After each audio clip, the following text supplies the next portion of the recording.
Do you want to develop consistent good habits like reading, going to the gym every day, learning new languages, or practicing new instruments? Or do you want to kick bad habits like eating unhealthy food, biting your nails, watching too much TV? 3 years from now, you can have what you need. You got to be careful about it. You can't have everything. You can have what would be good for you, but you have to figure out what it is, and then you have to aim at it. We know that sometimes you can be uncomfortable, but you can be uncomfortable and hopeful rather than uncomfortable and fearful. People go through their lives without knowing what it is they want to do. You don't have to be where you think you want to be in order to be happy. You just got to be on the way to where you want to be in order to be happy. You're going to get what you're looking for. So if you're looking for success, you're looking for happiness, you're looking for prospects, you're looking for recruits or clients, I'm telling you, the more you're consciously looking for those things, you're going to see them. When you're looking to win, you're looking for victory. Sit on your bed one day and ask yourself, what remarkably stupid things am I doing on a regular basis to absolutely screw up my life? And if you actually ask that question, but you have to want to know the answer, right? Because that's actually what asking the question means. It doesn't mean just mouthing the words. It means you have to decide that you want to know. And so be very careful what you set your mind towards, what your outcomes are, because you're going to find them. Your mind's powerful. You're powerful. You're more powerful than you think you are. And if you could just get clear on what you're looking for, get super specific with great clarity, great specificity about what it is you want, it's sitting there for you to find if you look for it. The time is now. The time is now to express and for people to believe in themselves. The time is now for it to be okay to be great. Right there and then, you have an opportunity to steer your thoughts and your emotions in the direction that you want them to go, not in the direction that they're telling you to go. In other words, you can literally choose to seize the day, or you can let the day seize you. If you're fearful all the time, your point of attraction is very far from what you really want. If you're ornery all the time, or a lot of the time, your point of attraction is different from what you want. Your emotions are your indicator of what you're doing vibrationally. You've been listening to us long enough to sort of understand what we mean by that?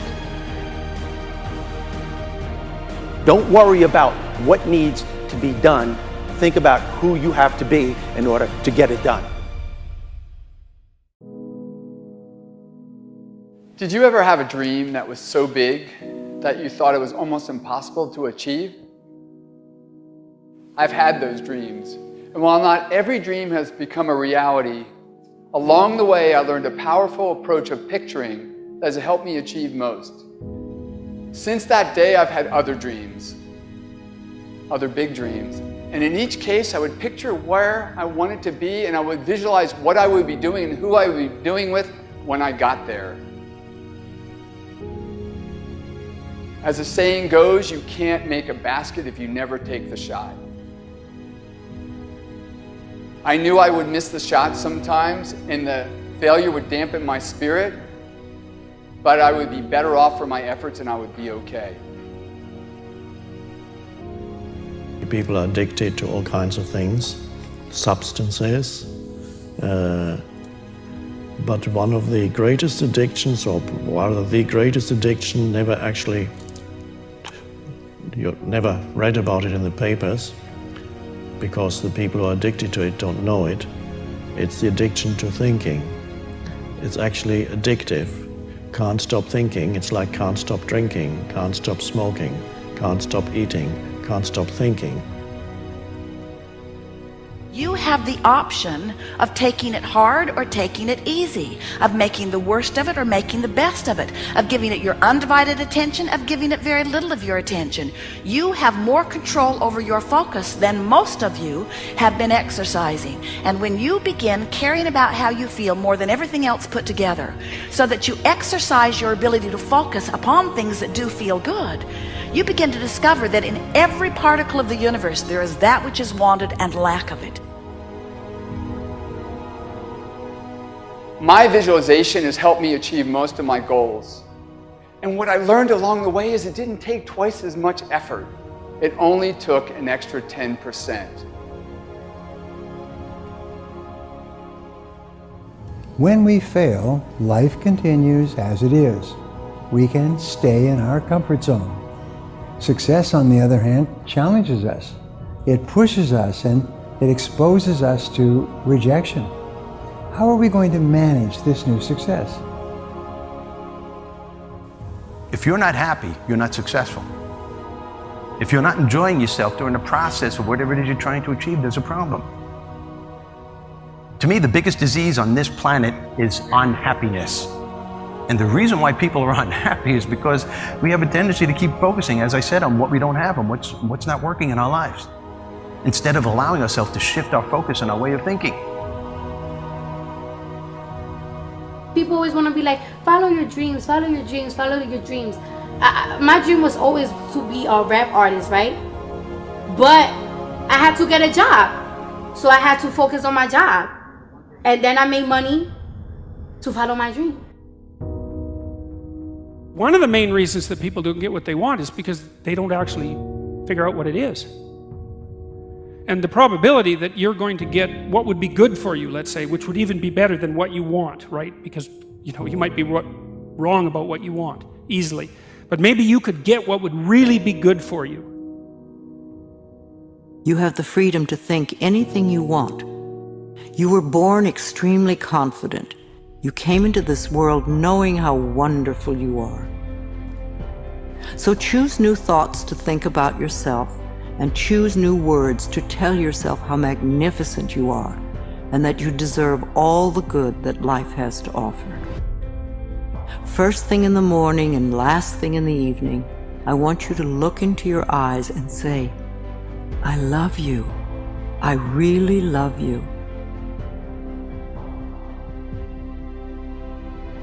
Your first goal, this is what I'm suggesting, your first goal when you open up your eyes should be to focus on the things that ignite your spirit and bring you joy.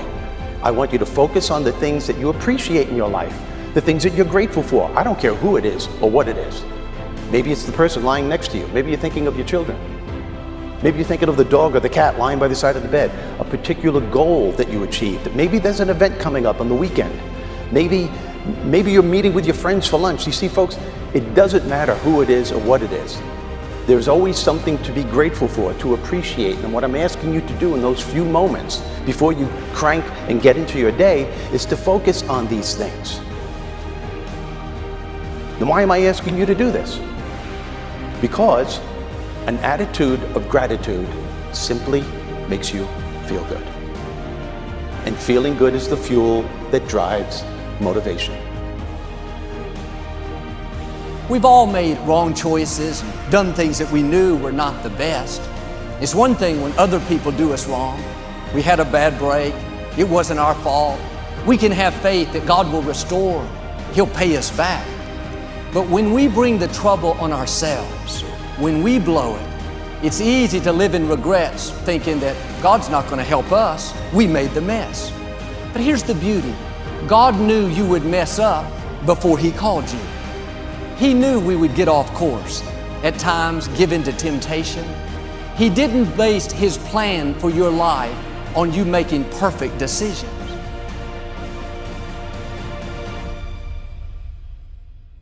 Through success, I represent the possibility of what you can achieve and what you can do with your life and your career. Other people's success represents the possibility of what you can do. Those are the records that you can sell. Those are the type of tours that you can do. Those are the kind of songs that you can produce and the songs that you can write. Those are the millions of dollars that you can get, or billions. Those are the type of architectural drawings and buildings that you can build. Those are the type of books that you can sell. Everybody else's success represents the possibility of what you could do.